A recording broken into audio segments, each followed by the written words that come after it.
global trade policy pause that began in 2016 was the single most significant politico-economic event of the past 10 years.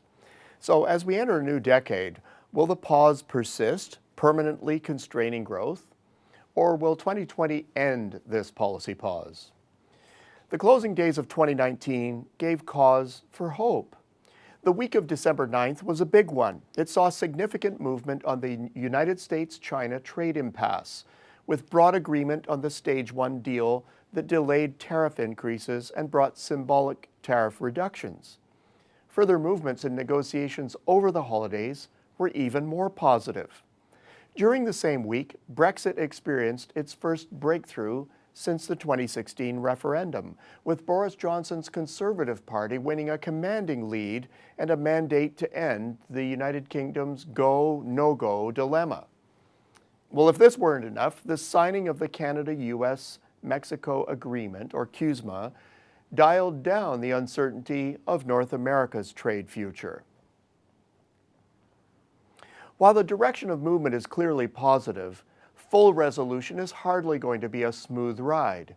U.S. President Donald Trump intentionally uses surprise tactics to move deals forward on more than just the trade front. Recent Mideast instability is a testament to that. And UK Prime Minister Johnson seems to be backing away from his die-in-the-ditch pledge to secure resolution with the European Union this year, renewing uncertainty as to the timing of Brexit resolution. Thankfully, there's no such wobbling on the North American trade front. Let's just hope it stays that way. What matters critically in all of this is that business gets to a point where there's more certainty about trade flows. That, in turn, will ease business fears about their global investment plans. Well, we're not there yet. And indeed, this isn't something that's easy to fix. Business investment happens on long horizons, and once scared away from particular ventures, it takes a lot of encouragement before business is ready to plunge in again. After all, shareholders are very unforgiving, and to many, the risks of bold international investment plays are currently too great. It'll also ease related fears about the organization of production. Supply chains are chains that don't like getting rattled. They're finely crafted, internationally dispersed mechanisms designed to function in a just-in-time way, making reliability paramount. Well, disrupt these and entire product lines suffer. Natural disasters have taught these chains a lot about how regionally vulnerable they can be. Trade policy upsets wreak the same supply chain havoc, and what they're looking for is some permanence to the ultimate order of all things trade.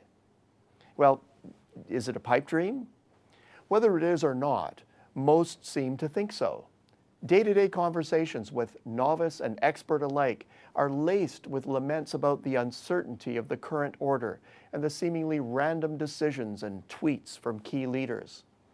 Amid the mayhem, it seems that there's a need to separate the means from the end. In this case, the means are confusion and intentional destabilization. The end? A better set of trade arrangements. Throughout the chaos, this has been the stated and/or implied end of the process. And with the progress seen on three key fronts, the end is becoming clearer. Now, why is this all driving toward resolution? Simply put, it makes sense. The cost of unresolved trade impasses and the consequent tariffs, walls, taxes, and other impediments is more of the same, to the point that cross-border costs become prohibitive. The trade and investment costs to the UK alone of a Brexit gone bad have been estimated at anywhere from 5 to 8% of UK GDP.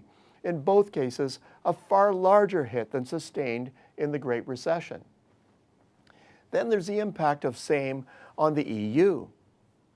In the US-China case, what's ultimately at stake is the likelihood of a global recession. What is clear is that nobody wants that. Recessions cause internal instability and kill re-election plans, especially ones that are induced by policy decisions. It's this logic that we believe will drive those with trade differences to imminent resolution. After all, slowdown means that time is running out. The bottom line? The EDC Economics team predicted that there would be resolution to the world's major trade disputes before the midpoint of 2020. So far, so good. It could be that the coming decade's pivotal moment actually happens very early in the period. If so, it would make all the difference to the trajectory of the global economy and general sentiments about the longer-term direction of world output. Until next week, I'm Peter Hall.